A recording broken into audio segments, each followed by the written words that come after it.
Welcome back to HDF 309. This week we're looking at structurally and culturally diverse families, and that can mean a whole lot of things. Sometimes we get stuck on thinking of just maybe a family from another country who has moved to our site, but there are many different structures and family types that we can look at as we're doing this. So we've provided in our PowerPoint video a presentation from a Hawaiian who is talking about the loss of the native language in Hawaii, and I know that that translates to many other cultures and countries around the world. We also have clips of the teachers at the Child Development and Learning Lab talking about different experiences that they have had in working with various families that are from diverse backgrounds. Finally, I asked one of the staff at the CDLL to share a children's story about adoption, and so I will include that reading in this video. Have a great week. Okay, nothing like being put on the spot. I know you love this, Nate. Charlotte, don't sneak away. I have a question. You guys work at the Child Development and Learning Lab where there are a lot of diverse families because we are on the campus of Central Michigan University. What have you learned by working with these families? So I'm the one that makes the first contact with the families and making those phone calls to set up enrollment appointments.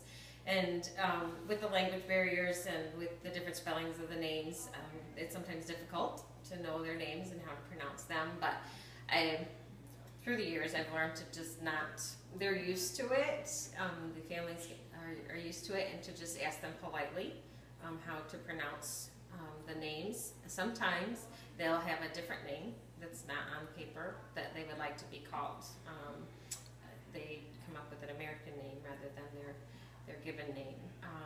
So we do it that way, and just to be patient with them and always go over things slowly and more than once if you need to, and just try to put yourself in their shoes and make them as comfortable as possible if they need.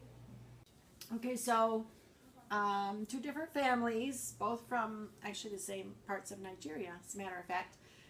One family, the first family, their little boy's name was Tafumi. Tafumi had really, really bad allergies, and they didn't have health insurance, so tried to help the mother out. Finally arranged for a doctor to take him pro bono. An allergist, and the only times available for appointment were 8 o'clock on Saturday mornings, which I arranged, and everything went well. I thought that was perfect. She could take it, but really what she needed was me to take her. So once a month I went to the allergist with her at 8 o'clock in the morning, so I had to help her kind of get over that. I just thought I would make the arrangements and she'd be on her own, but that's not how it worked out. But I was happy to help. Then another family came, and they wanted their child to start school, but they cannot start school without a home visit. And they were coming in from Nigeria on Saturday. He was picking them up from the airport, and he wanted his daughter to start school on Monday, but I said that was not possible without a home visit. That would need to be scheduled after she arrived. And this took place on a Friday. On Sunday, I received a call at home that they were about a block or two away from my house, and they just needed the final directions on how to get to my house for the home visit so that the girl could start school on Monday. I did welcome them into my home, and I also arranged for their high school daughter to be taken to high school with one of my children, and it was fun, but their interpretation of a home visit was different than what was actually my interpretation of a home visit. Did it work? Did they get to go to school on Monday? It did work out. She came to school. Well, we had an international family from Asia. The child was not used to American food, so the mother would bring in some of their traditional foods. However, our food program doesn't really allow for other outside food to be brought in, but we kind of made an exception. And in the end, what was found out is once the child actually got to try new foods, liked it and started eating our food as well as their food. We here at the center have one family that currently the child has two fathers, two dads, same-sex family. One of the things that we have done to make these families, not just same-sex families, but all families, feel important and part of our school is by making sure that we have books that represent them. We have added books in our library in the hallway that support adoption, which this family has adopted both of their children. We also have books that have representations of two moms or two dads. Another way that we could be inclusive, and we have changed some things on the forms, is by putting on the forms parents rather than mother and father.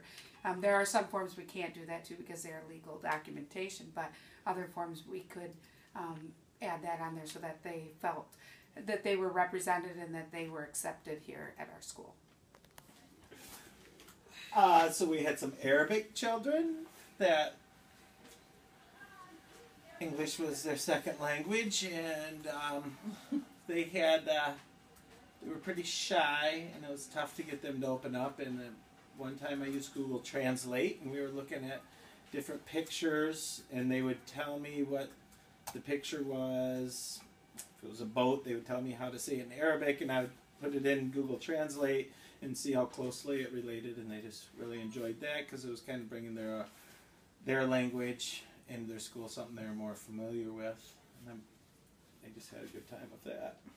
Be patient and understanding, and take yourself out of your of a frame of mind, and think of other people's points of view.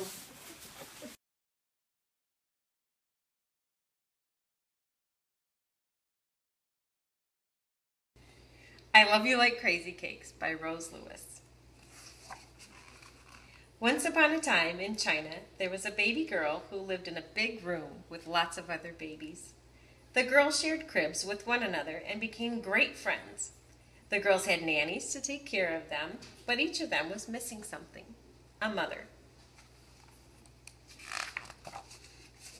Far away across the ocean was a woman who also had many friends, but she was missing something too: a baby. That woman was me. So I wrote a letter to officials in China and asked if I could adopt one of those babies who lived in the big room. Months later, I received a letter with a picture of a beautiful baby girl. That was you. The people in China said I could adopt you if I promised to take good care of you. I promised I would. A few weeks later, I packed my suitcases with toys, books, diapers, food, and clothes just for you, and boarded a plane for the very long trip to China. There were other families who were also waiting to meet their babies. I was so excited and nervous, I couldn't wait to hold you. The next day, your nannies brought you and your friends from the countryside to the city to meet us. I was so happy that I cried the moment I took you in my arms. And you cried too. I have been waiting for you my whole life.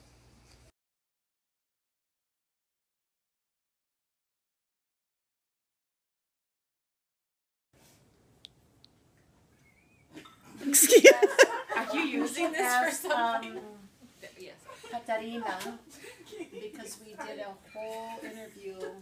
I would like your answers, though. What? You can go. I can go? Mm-hmm. Okay. I Love You Like Crazy Cakes by Rose Lewis. Did you just lick your finger? I did. They always do. I can't do a book without it. All right. Do over. I'll hold the page. Go. You're on, Nate. Which is Nate you speak of? You're on. No, not yet. Okay. Thank you. No, you can't run away. I need you. She's got all the data. Jackie, what would you like to share about working with international families? Why do I have to talk? Come on. I did my bit. I read a book. Charlotte. I read a book. You guys. Got candy in my mouth. It's okay. I'm not ready yet. It's okay. It's okay. Nate, What have you learned?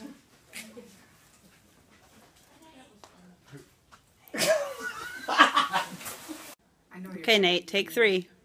You have to do